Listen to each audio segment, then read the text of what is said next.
Hello बच्चों, welcome back to Bansal Academy YouTube channel. हम पढ़ने वाले हैं एनएमआर स्पेक्ट्रोस्कोपी का lecture number 3। Here we go. Last lecture में बच्चा हमने आपको बता दिया था, मतलब आई थिंक इससे अब ठीक हो गया।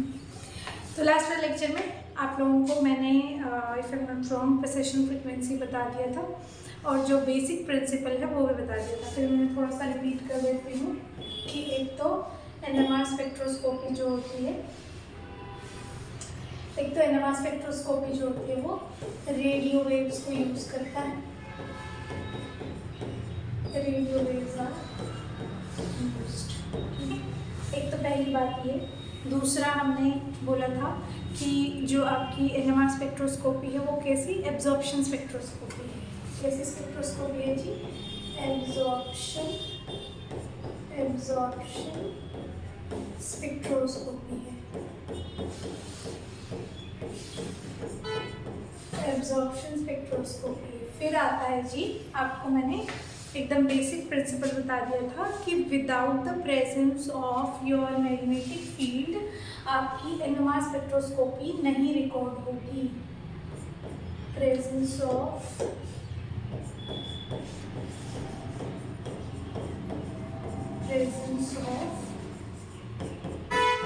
external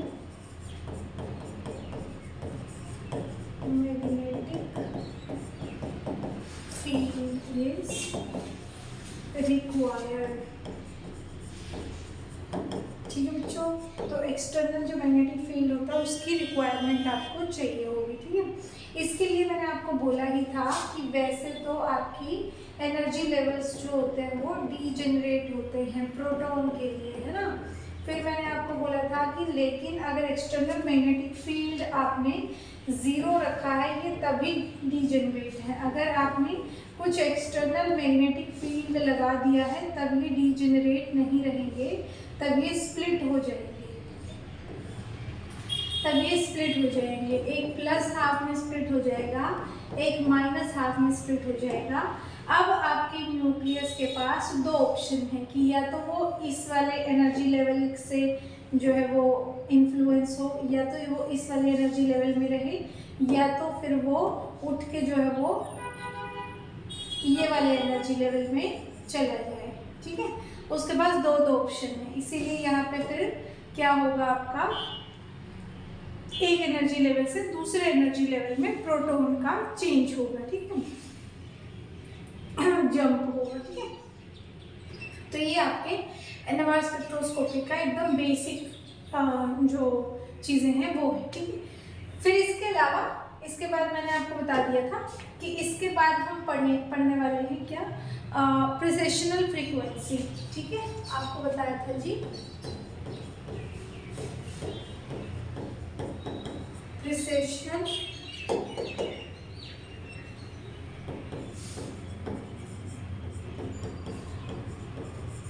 frequency.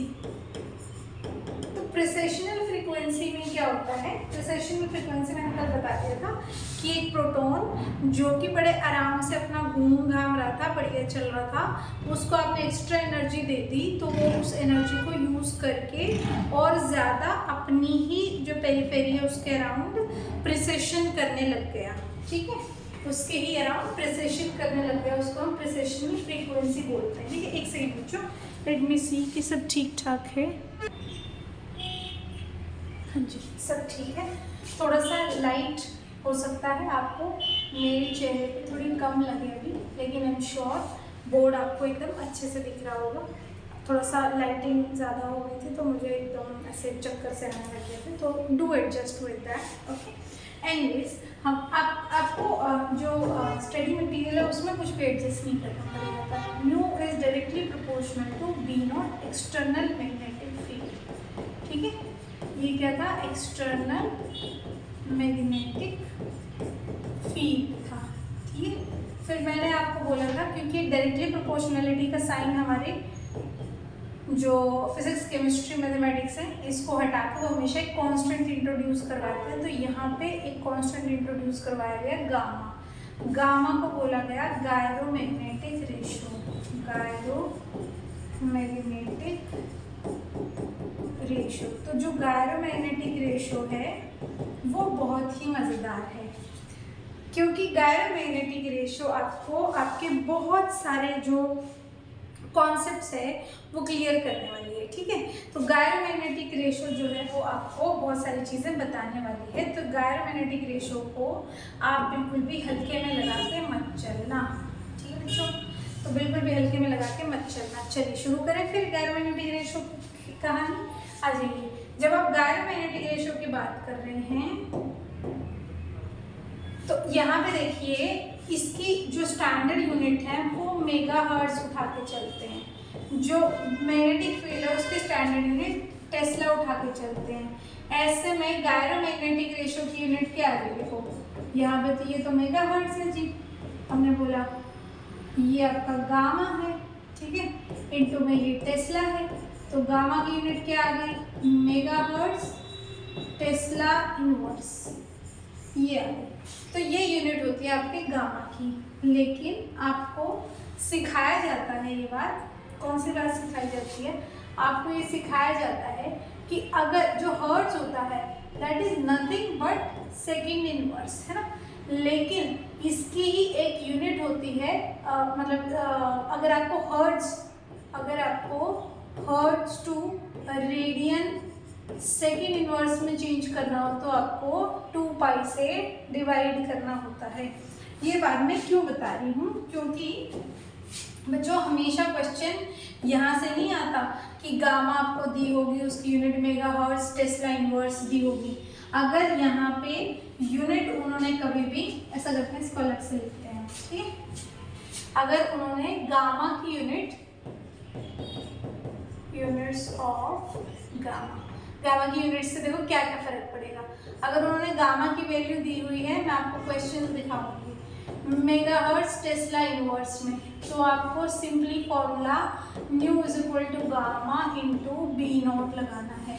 लेकिन अगर यही यूनिट उन्होंने radian second inverse tesla inverse दी हुई है, यानी कि ये मेगाहर्ट्ज की जगह रेडियन सेकेंड इनवर्स दिया हुआ है, मेगाहर्ट्ज की जगह रेडियन सेकेंड इनवर्स दिया हुआ है।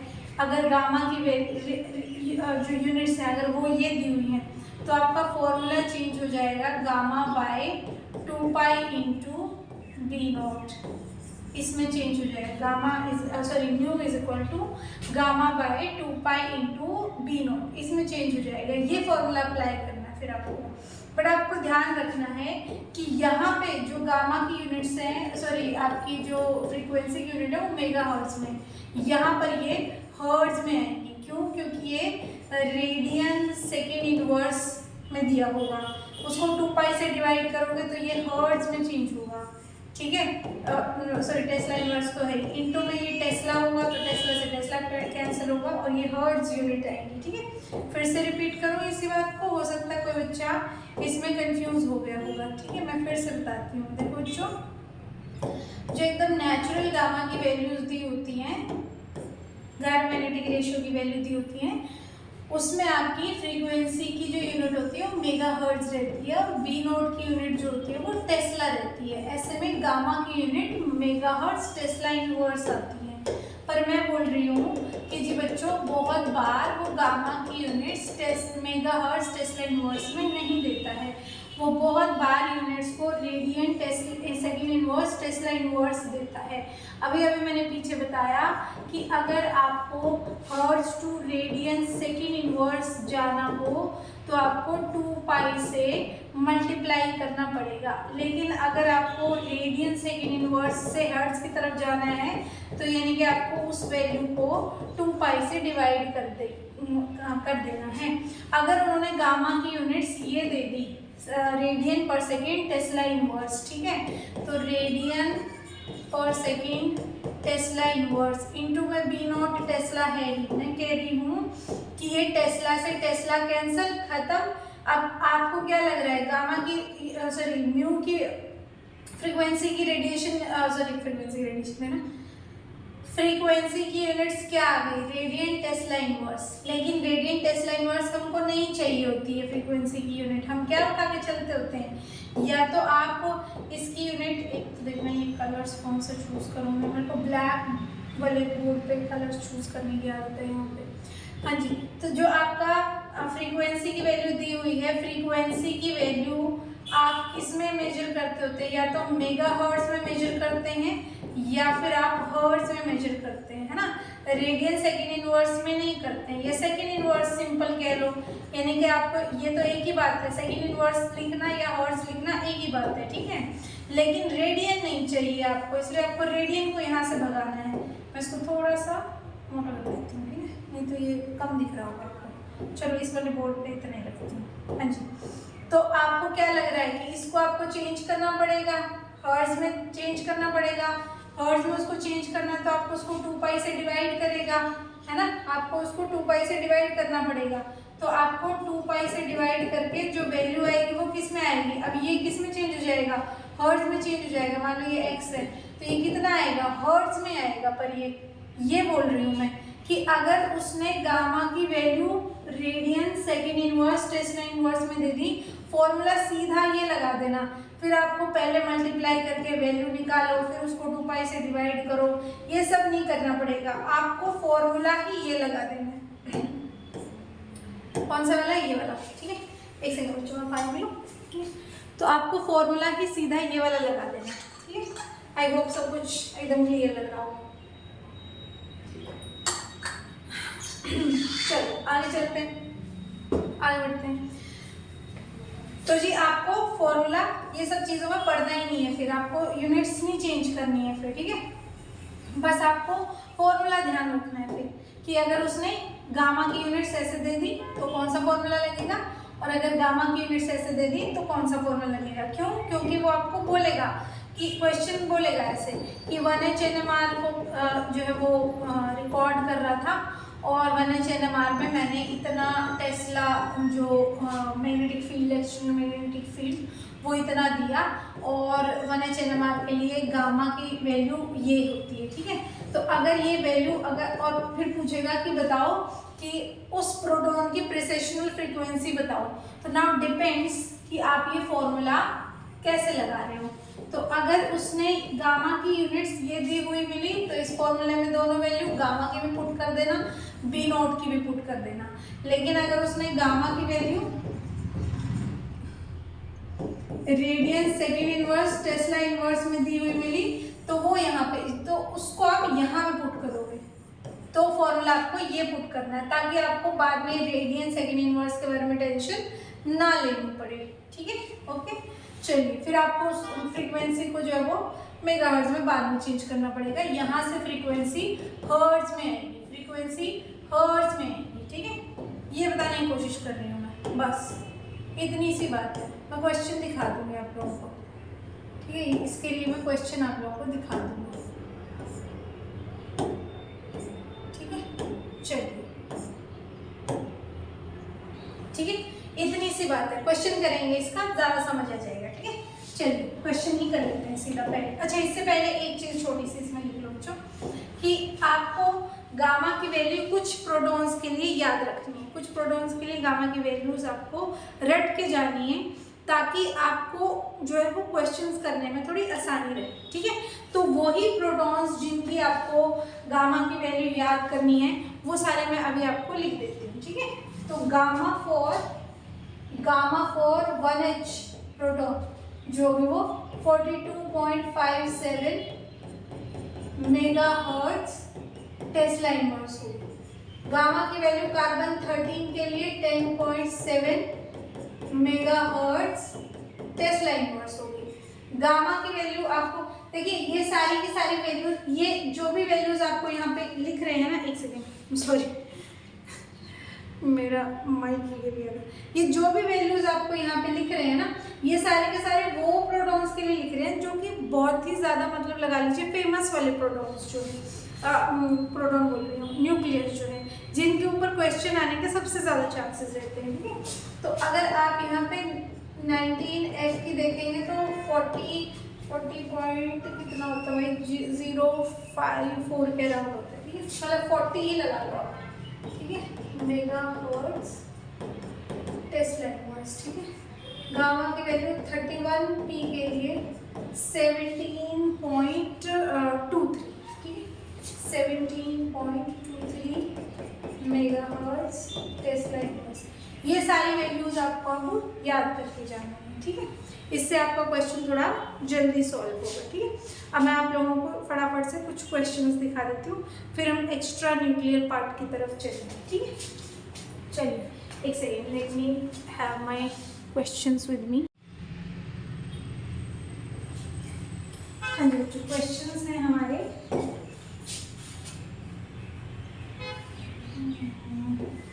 सबसे पहला क्वेश्चन देखो, सबसे पहले क्वेश्चन की तरफ चलते हैं। हमारा सबसे पहला क्वेश्चन है, मैं ज़रा कॉपी में से आपको क्वेश्चंस दिखा देती हूँ, मतलब असाइनमेंट की जो शीट थी उसमें से आपको क्वेश्चंस दिखा देती हूँ। सबसे पहला क्वेश्चन है, कहता है NMR operating eight a strength of 16.45 Tesla, 16.45 Tesla for 19F nucleus. The resonance frequency will be, solution. Resonance देखो, जो प्रेसेशनल फ्रीक्वेंसी बच्चों उसको अलग अलग नामों से बुलाता है, रेजोनेंस फ्रीक्वेंसी भी बुलाता है, ऑपरेटिंग फ्रीक्वेंसी नाम से बुलाता है, और प्रेसेशनल फ्रीक्वेंसी नाम से तो बुलाता ही है, और कभी कभी जो है फर्मी रेजोनेंस फ्रीक्वेंसी इस नाम से भी बुलाता है, ठीक है। तो वो अलग अलग नाम इसके यूज़ करता रहता है। It is nothing but your precessional frequency, ठीक है, ओके। तो शुरू करते हैं क्वेश्चन को सॉल्व करना, ठीक है। एक ये क्वेश्चन है, एक और क्वेश्चन अभी पहले क्वेश्चन ही दे दी, देखो क्वेश्चन नंबर 2 आ गया। क्वेश्चन नंबर 2 में देखिए, कहता है for a 1H NMR experiment, और NMR का एक्सपेरिमेंट चल रहा है, the resonance frequency of proton, ऐसा लिख दो, calculate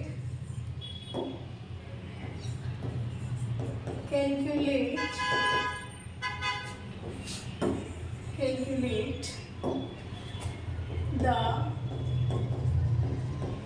resonance frequency of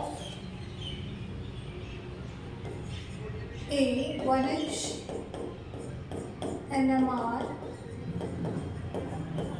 recording of a compound, कहते हैं कंपाउंड है, उसके लिए आपको 1H NMR रिकॉर्डिंग हम कर रहे हैं, उसके लिए आपको रेजोनेंस फ्रीक्वेंसी कैलकुलेट करनी है।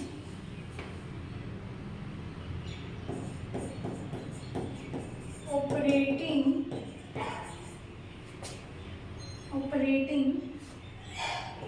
अब मैग्नेटिक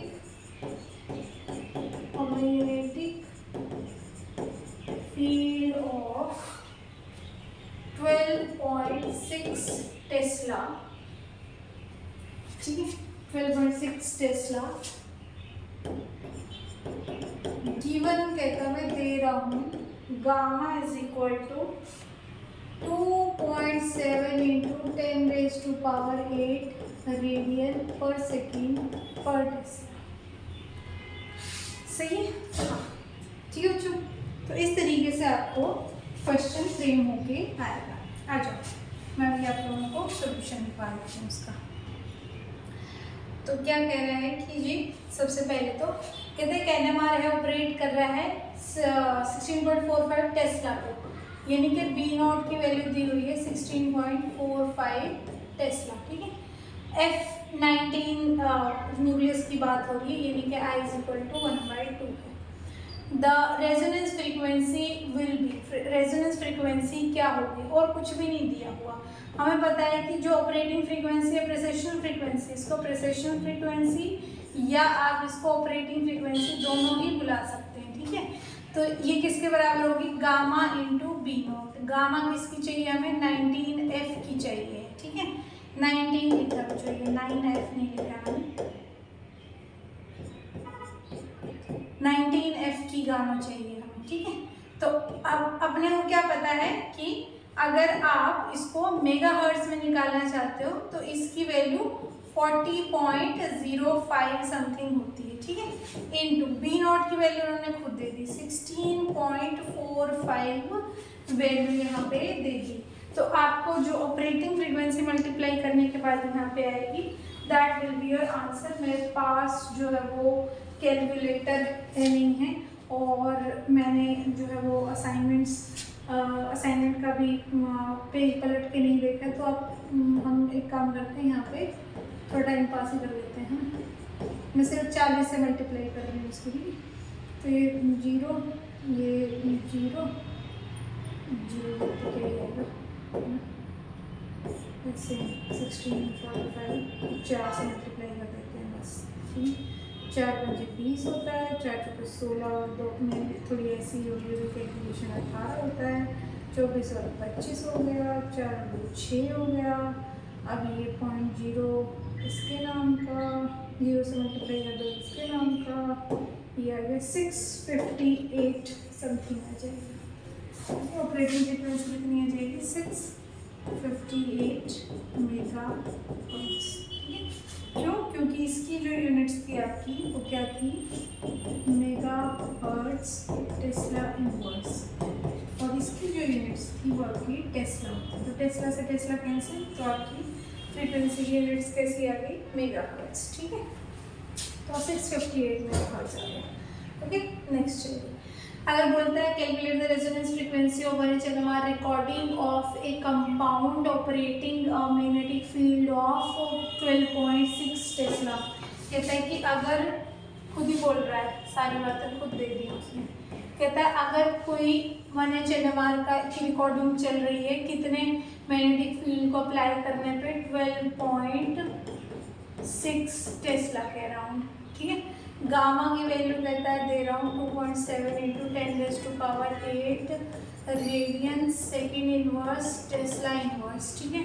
फिर क्या कह रहा है, calculate the resonance frequency, resonance frequency या ऑपरेटिंग फ्रीक्वेंसी किसके बराबर होगी, गामा बाय 2π, जो भी गामा दी हुई है बाय 2π इंटू 12.6, ठीक है। आप इस वैल्यू को यहाँ पे रख दो, 2.7 इंटू 10⁸ इंटू 12.6 डिवाइड बाई 2 इंटू 3.14, ठीक है। आप इस सारी चीज़ों को कैलकुलेट कीजिए, इन सारी चीज़ों को अब आप कैलकुलेट करिए, ठीक है। जो भी वैल्यू आएगी वो हर्ट्ज में आएगी, फिर यहाँ से आपको उसको मेगाहर्ट्ज में चेंज करना पड़ेगा, ठीक है। यहाँ से आपको उसको मेगाहर्ट्ज में चेंज करना पड़ेगा, या तो आप ऐसे कर सकते हो, ठीक है, या तो आप ऐसे कर सकते हो। मैं इसको मल्टीप्लाई करके डिवाइड करके देख लेती हूँ कि आपको क्या आएगा।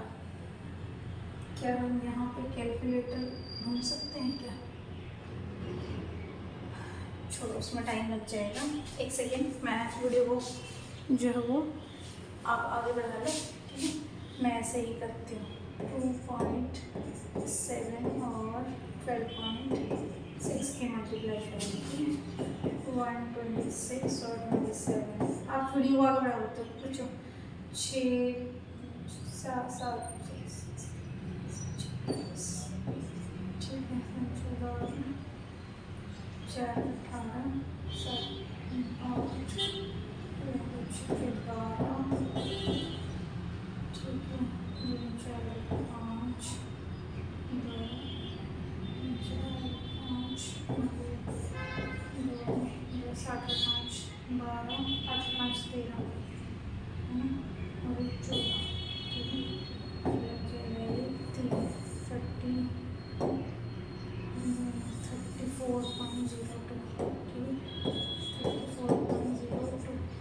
इसको डिवाइड करना है, कर देते हैं इसे डिवाइड कर देते हैं 7.1 से डिवाइड कर दें।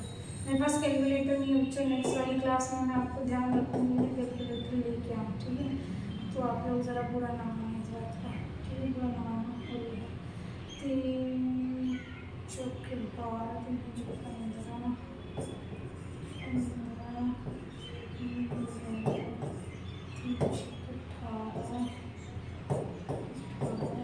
ये बच्चों वैल्यू ऑलमोस्ट 5 के अराउंड चली जाएगी, ऑलमोस्ट, ठीक है।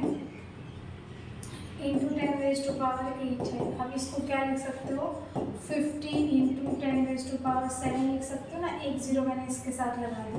तो ये क्या बन जाएगा आपका, देखो ये वैल्यू ओवरऑल, ये वैल्यू हर्ट्ज है, मैं इसको मेगा हर्ट्ज में बनाना चाहती हूँ तो इसको यूज़ कर लेती हूँ, तो ये 50 मेगा हर्ट्ज आ जाएगी, ठीक है। ये तो आप ऐसे कर सकते हो, एक बहुत इजी तरीका है।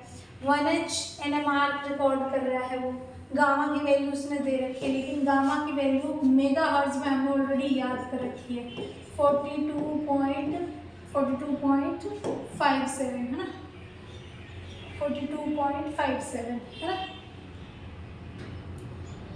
एक सेकेंड, 42.57, ठीक है। तो आप सीधे इसको ही रख दो यहाँ पे, बजाय के 2 पाई से डिवाइड करके ये वाला फॉर्मूला यूज, क्योंकि ये याद कर रखी है हमने, इसको आप 2 पाई से डिवाइड करके चेंज करोगे यही आएगा, ठीक है। तो आप ये वाला फॉर्मूला सीधा भी, लेकिन सब में नहीं लगा सकते ये फॉर्मूला। ये वाला फॉर्मूला हमने सब इसलिए याद किया कि अगर उन्होंने कोई ऐसा न्यूक्लियस देख दिया जिसकी गायरोमैग्नेटिक रेशियो की वैल्यू मेगाहर्ट्ज में हमने याद नहीं की, तो उसके लिए फिर आपको ये फॉर्मूला लगाना आना चाहिए, ठीक है। इसलिए इसको जो है हमने रखा है हमारे करिकुलम में, ठीक है। तो 42.57 सीधा लिख सकते हो, 42.57 इंटू आपको 12.6 करना है, ठीक है। अब फिर से मैं इसको मल्टीप्लाई करके देखूँ, हे भगवान, इसको मैं सीधा 43 मान के कैलकुलेट करके देखती हूँ, ठीक है। 43 की मल्टीप्लाई है, 3 छिके 18, 3 6 7, 7 4 6 चौके 20 होते हैं जी, 4 दूनी 8 और 2 10 होते हैं जी, 4 1 5 होता है जी, 7 1 5, ठीक है। अब क्योंकि मैंने ये भी लगाया है तो ये आपका आ गया 570, ये तो कुछ और ही आ गया भाई, ये तो 517 के अराउंड आ गया, 517.8 आ गया है, ये तो हमारा 50 मेगाहर्ट्ज़ ही आया। इसमें कुछ गड़बड़ हो गई क्या, मेगाहर्ट्ज़ में क्या गड़बड़ हो गई, सही तो है। ओहो 10⁻7 को मेगाहर्ट्ज़ नहीं बोलते ना, 6 को बोलते हैं मेगाहर्ट्ज़।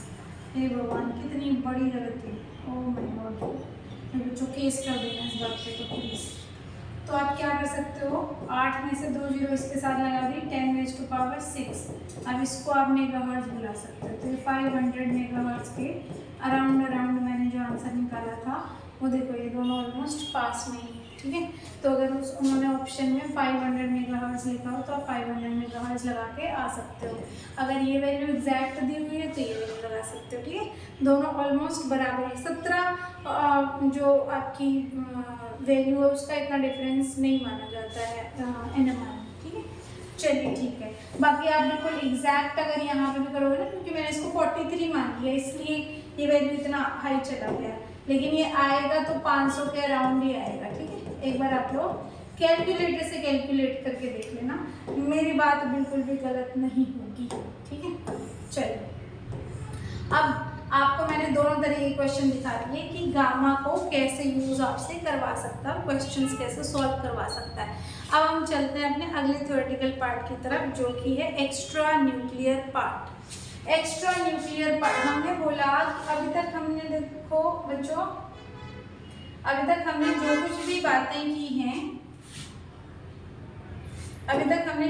बातें की हैं, वो सारी की सारी बातें न्यूक्लियस के बारे में की है। लेकिन हमें पता है कि न्यूक्लियस अकेला तो बैठा नहीं होगा, उसके आसपास आपके इलेक्ट्रॉन्स जो है वो मंडरा रहे होंगे। और इलेक्ट्रॉन्स भी क्या होते हैं, आपके चार्ज पार्टिकल्स होते हैं। चार्ज पार्टिकल्स जितने भी इस दुनिया में होते हैं, लास्ट टाइम मैंने बोला था कि अगर वो स्पिन करते हैं या रिवॉल्व करते हैं तो वो मैग्नेटिक फील्ड को जनरेट करते हैं। तो इसका मतलब ये हुआ, देखो हमने क्या बोला कि देखो ये न्यूक्लियस है, हमने बोला देखो हमारा मन कर रहा है कि इस न्यूक्लियस को ना कुछ मैग्नेटिक फील्ड दिया जाए, तो हम इसको मैग्नेटिक फील्ड प्रोवाइड करने लगे। हमने बोला कि देखो इस डायरेक्शन में ऊपर की तरफ हमने इतना फलाना डिम का इतनी स्ट्रेंथ का बी नोट जो है वो ऐड कर दिया, ठीक है, बी नोट जो है वो ऐड कर दिया, ठीक है, इसकी तरफ भेजा। हमने बोला जा भाई न्यूक्लियस को जो है वो स्पिन करवा के प्रेसेशन करवा के न्यूक्लियस का, तो मैग्नेटिक फील्ड गया। हमने बोला कि बी नोट भेजा है तो nu is equal to gamma into B naught के अकॉर्डिंग इतना जो यहाँ से आपकी फ्रीक्वेंसी आएगी, न्यू नोट लगा लो उसको। तो हमने बोला कि न्यूक्लियस को न्यू नोट से प्रेसेशन दिखाना चाहिए, घूमना शुरू कर देना चाहिए, है ना, अपनी पेरिफेरी के अराउंड। लेकिन जब एक्सपेरिमेंटली देखा गया तो जितनी फ्रीक्वेंसी से आपके न्यूक्लियस को प्रिसेशन दिखाना चाहिए था उतनी फ्रीक्वेंसी से उसने प्रिसेशन नहीं दिखाया। तो फिर टेंशन हो गई कि ये क्या बात हुई, अब इसकी क्या एक्सप्लेनेशन हो सकती है, इतना ही तो जाना चाहिए था इसके पास। तो हम और कहीं कहीं पे उससे ज़्यादा दिखाया, कहीं कहीं पे उससे ज़्यादा दिखाया, जिसको हम अलग से इफेक्ट में पढ़ेंगे, ठीक है। पहले हम nuclear part, extra nuclear part वाला जो इफेक्ट है वो वाला जो आपका टॉपिक है, मतलब एनाइसोट्रॉपिक इफेक्ट होता है एक, और एक होता है एक्स्ट्रा न्यूक्लियर पार्ट, ठीक है। तो पहले हम एक्स्ट्रा न्यूक्लियर पार्ट को समझ लेते हैं, then will go for anisotropic effect, ठीक है। और चलते हैं आपके एक्स्ट्रा न्यूक्लियर पार्ट, चलो यहीं पे इसी पे समझा देते हैं।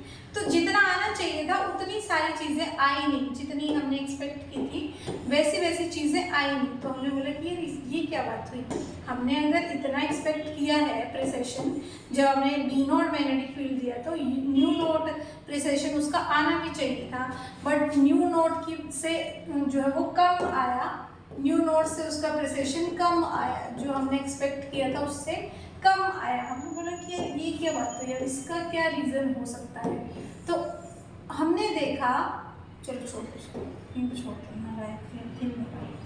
हाँ जी, हमने देखा कि जो ये इलेक्ट्रॉन है इनका जो इफेक्ट है वो तो हमने कंसीडर ही नहीं किया, और ऐसा पाया गया मोस्टली आपके कंपाउंड्स में एक न्यूक्लियस अगर बीच में बैठा है उसके चारों तरफ अगर इलेक्ट्रॉन्स घूम रहे हैं, तो ऐसा पाया गया कि जो चारों तरफ इलेक्ट्रॉन्स घूम रहे हैं ना, ये इलेक्ट्रॉन्स, ये जो घूम रहे हैं इलेक्ट्रॉन्स, ये मैग्नेटिक फील्ड जनरेट करते हैं, बट जो आपने अप्लाई किया हुआ मैग्नेटिक फील्ड होता है ना उसके ऑपोजिट जनरेट करते हैं हमेशा।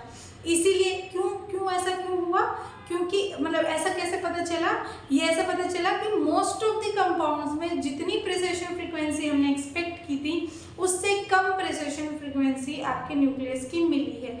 इसका मतलब ये हुआ कि जो न्यूक्लियस के अराउंड जो इलेक्ट्रॉन्स है ना, ये भी अपना मैग्नेटिक फील्ड जनरेट कर रहे हैं BE, और ये हमेशा आपके मैग्नेटिक फील्ड अप्लाई किए हुए मैग्नेटिक फील्ड की ऑपोजिट डायरेक्शन में मैग्नेटिक फील्ड जनरेट करते हैं। ऐसे में आपका जो न्यूक्लियस है उसके पास जितना मैग्नेटिक फील्ड पहुंचना चाहिए था, जितना मैग्नेटिक फील्ड कितना पहुंचना चाहिए था, बी नॉट हमने भेजा था, सारा पहुंचना चाहिए था, बट वो सारा नहीं पहुंचता है, उसमें से कुछ घट के उसके पास जो मैग्नेटिक फील्ड है वो जाता है, और इफेक्टिव मैग्नेटिक फील्ड जितना पहुंचता है वो किसके बराबर होता है, जितना आपने अप्लाई किया था उसमें से इलेक्ट्रॉन्स ने जितना ऑपोजिट डायरेक्शन में जनरेट किया है उसको घटा दो। इसको हम बोलेंगे कि जी अब जो ये मैग्नेटिक फील्ड इलेक्ट्रॉन न्यूक्लियस के पास पहुंचा है, यहाँ से हमें जो ये फ्रीक्वेंसी आई वो यहाँ से आई, सारी इस जो ये इफेक्टिव मैग्नेटिक फील्ड पहुंचा इससे आई है, ठीक है।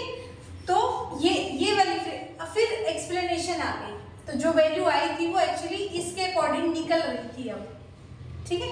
तो इसका मतलब ये हुआ कि जो न्यूक्लियस के अराउंड इलेक्ट्रॉन्स घूम रहे हैं ना बच्चों, उनका असर पड़ने वाला है आपके न्यूक्लियस के प्रिसेशनल फ्रीक्वेंसी के ऊपर, न्यूक्लियस के सिग्नल के ऊपर उसका असर पड़ने वाला है। तो हम समझ लेते हैं कि कैसे असर पड़ने वाला है और इस पूरे इफेक्ट को क्या बोलते हैं। जो आपका देखिए बच्चों, जितने ज़्यादा आपके न्यूक्लियस के आसपास इलेक्ट्रॉन होंगे उतना ही ज़्यादा वो अगेंस्ट मैग्नेटिक फील्ड जनरेट करेंगे। आपके एक्सटर्नल मैग्नेटिक फील्ड के अगेंस्ट मैग्नेटिक फील्ड उतना ही ज़्यादा वो जनरेट करेंगे जितने ज़्यादा इलेक्ट्रॉन्स प्रेजेंट होंगे, है ना। तो इसका मतलब ये हुआ, लिख लो यहाँ पे, मोर the number of electrons around a nucleus, greater will be their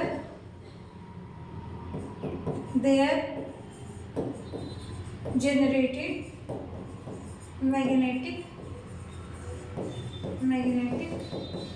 field, उतना ज़्यादा उन्होंने जो मैग्नेटिक फील्ड जनरेट किया होगा वो उतना ही ज़्यादा होगा। ठीक है, अब देखो जितना ज़्यादा ये, और जो ये मैग्नेटिक फील्ड अगर का मतलब ये इलेक्ट्रॉन्स अगर कम होंगे तो मैग्नेटिक फील्ड जो सॉरी ऐसा करते हैं, ये इसमें ही ऐड कर लेते हैं, more the number of electrons around the nucleus greater will be there generated magnetic field, lower will B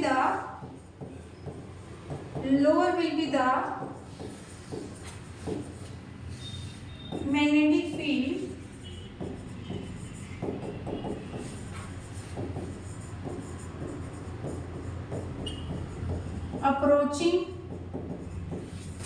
approaching the nucleus. उतना कम आपके न्यूक्लियस के पास मैग्नेटिक फील्ड, एक्सटर्नल मैग्नेटिक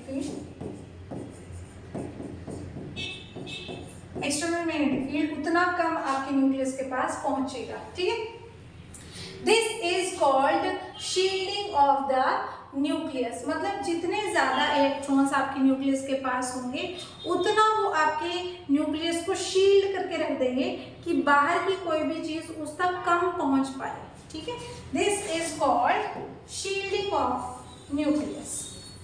ठीक है बच्चों, ये बातों को आप लिख लेना यहाँ पे। This is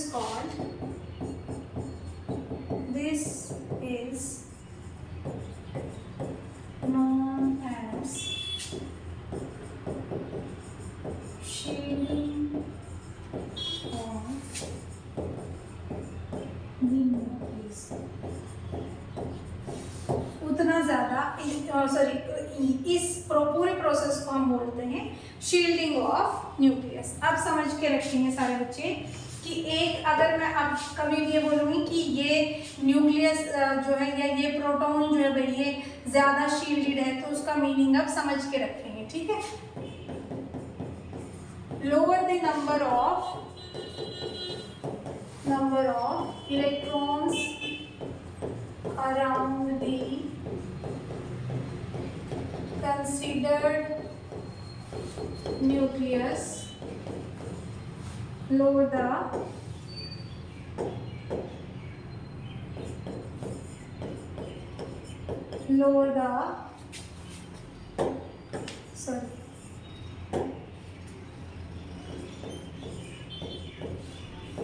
greater will be the influence of external magnetic field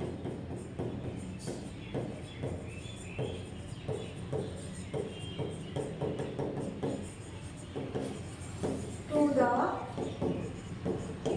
nucleus. This is known as de-shielding of nucleus। Proton तो सिर्फ फिर 1H की बात आती है, de-shielding of nucleus। ठीक है बच्चों, चलिए अच्छी बात है। क्या कह रहे हैं कि एक न्यूक्लियस आपने ऐसा उठाया हुआ है जिसके आसपास नंबर ऑफ इलेक्ट्रॉन्स कम है, तो बाहर से भेजा गया मैग्नेटिक फील्ड उसके पास ज़्यादा जाएगा और इसको हम बोलेंगे डी शील्डेड इलेक्ट्रॉन न्यूक्लियस। क्या बोलेंगे इसको? D shielded nucleus. ठीक है, अगर आपने एक ऐसा न्यूक्लियस चूज किया जिसके आसपास बहुत सारे इलेक्ट्रॉन्स हैं, तो बाहर से जाने वाला जो मैग्नेटिक फील्ड है वो अगर यहाँ पे मान लो ये इतना सारा जा रहा था तो वो यहाँ पे कम जाएगा, एक्सटर्नल मैग्नेटिक फील्ड कम जाएगा और इसलिए इसकी प्रेसेशन भी कम हो जाएगी। इसको हम बोलते हैं जी शील्डेड न्यूक्लियस। ठीक है बच्चों, क्या बोलेंगे इसको? हम शील्डेड न्यूक्लियस बोलेंगे। ठीक है जी, चलिए ये होता है आपका एक्स्ट्रा न्यूक्लियर पार्ट का असर आपके प्रोटॉन के ऊपर। ठीक है, अब यहाँ से फर्क क्या पड़ेगा इसकी वजह से? देखिए इसकी वजह से असर क्या होगा आपके न्यूक्लियस के ऊपर। मान लो ये आपका एक कोई न्यूक्लियस था, इसके अराउंड मान लो ये इलेक्ट्रॉन्स इसके अराउंड घूम गया, आपने इसको बी नॉट मैग्नेटिक फील्ड भेजा, लेकिन इसको बी नॉट मैग्नेटिक फील्ड नहीं मिला। B effective is equal to B naught minus में 2 इलेक्ट्रॉन्स का बी ई, मान लो इतना घटा इसमें से। ठीक, इसकी वैल्यू मान लो आपने ये 2 टेस्ला भेजा था, मान लो आपने ये 2 टेस्ला भेजा था, ये मान लो 0.4 टेस्ला है, मान के चल रहे हैं, इतना ज़्यादा नहीं होता। ठीक है, तो आप 2 में से 0.4 घटा दो, आपके न्यूक्लियस को मिलेगा 1.6 टेस्ला। अगर इतना मैग्नेटिक फील्ड मिलेगा तो फ्रीक्वेंसी जो आ गई मान लो x आ गई। ठीक है, फिर आपने एक दूसरा न्यूक्लियस उठाया, उसके अराउंड मान लो ये आपके 1 2 3 4 इलेक्ट्रॉन घूम रहे थे, मान के चलते हैं ऐसा। ठीक है, तो बी इफेक्टिव किसके बराबर होगा? बी नॉट माइनस 4 गुना बी ई। अब अगर मान लो अच्छा मान लो ये 0.2 टेस्ला है, तो मल्टीप्लाई करके क्या बन गया? 0.4 टेस्ला बन गया, ऐसा मान सकते हैं। अब बी ई की वैल्यू तो यहाँ पे भी सेम ही रहेगी ना, इलेक्ट्रॉन तो इसमें भी सेम है, इलेक्ट्रॉन तो इसमें भी सेम है, तो बी ई की वैल्यू मान लो 0.2 टेस्ला थी, तो अब बी नॉट में से अब मान लो 2 टेस्ला आपने यहाँ पे भी एक्सटर्नल मैग्नेटिक फील्ड अप्लाई किया है, तो 2 टेस्ला में से 4 गुना 0.2 यानी कि आप घटाओगे 2 में से कितना घटाओगे जी? अब आप 4 दूनी 8, 0.8 घटाओगे तो ये वैल्यू कितनी रहेगी जी? 1.2 टेस्ला इतनी रहेगी। यहाँ पे इतना मैग्नेटिक फील्ड मिल रहा था, यहाँ पे देखो कम हो गया। अगर ये कम हो गया तो जो भी यहाँ से प्रिसेशन फ्रीक्वेंसी आएगी, ये y जो आएगी वो भी तो x से कम होगी। क्यों? क्योंकि इसका फॉर्मूला क्या होता है? क्योंकि न्यू तो डायरेक्टली प्रोपोर्शनल होती है बी नॉट के। अगर ये कम है, बी नॉट की वैल्यू कम है, तो इसकी वैल्यू भी तो ये कम होगी, तो y जो होगी वो लेस देन x होगी। ठीक है बच्चों, तो इसका मतलब ये होगा कि यहाँ पे जो ये न्यूक्लियस प्रेजेंट है ना, ये और ये वाला न्यूक्लियस, ये अलग अलग प्रिसेशन फ्रीक्वेंसी पे अगर प्रिसेशन करेंगे तो अलग अलग सिग्नल देंगे। इसका सिग्नल किसी एक जगह पे आएगा, इसका सिग्नल किसी एक जगह पे आएगा, बट ये हमें पता है कि इसका सिग्नल कम वैल्यू पे आएगा और इसका सिग्नल ज़्यादा वैल्यू पे आएगा। क्यों? क्योंकि इसके अंदर प्रिसेशन ज़्यादा हो रहा है, इसके अंदर प्रिसेशन कम हो रहा है। ठीक है बच्चों, तो ये आपकी एक्स्ट्रा न्यूक्लियर पार्ट जो होता है उसका इफेक्ट होने वाला है। ठीक है, चलिए ठीक है, इस लेक्चर में हम इतना ही पढ़ते हैं। नेक्स्ट वाले लेक्चर में मैं आपको सिखाऊंगी सारा का सारा सिग्नलिंग कैलकुलेट करना, सिग्नल्स देखना। सिग्नल्स देखने से पहले हम सीखेंगे आपका केमिकल शिफ्ट वैल्यू को कैलकुलेट करना, पीपीएम में कैलकुलेट करना भी आपको सिखाया जाएगा, हर्ट्ज में कैलकुलेट करना भी आपको सिखाया जाएगा, और जो है टीएमएस के बारे में थोड़ी सी बात करेंगे और कोशिश करेंगे कि आपको नंबर ऑफ सिग्नल्स निकालने भी नेक्स्ट वाले लेक्चर में सिखा दिए जाए।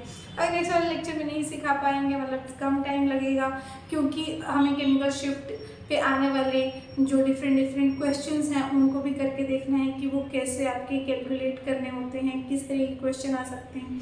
वो करते हुए ही हम जो है नंबर ऑफ सिग्नल्स कैलकुलेट करने की तरफ चलेंगे। ठीक है बच्चों, और उसके बाद आपको जे वैल्यू निकालना भी सिखाया जाएगा। ठीक है, चलिए ठीक है, फिर मिलते हैं नेक्स्ट वाले लेक्चर में, तब तक पढ़ते रहिए ना, ठीक है। Thank you so much for attention, see you in the next video.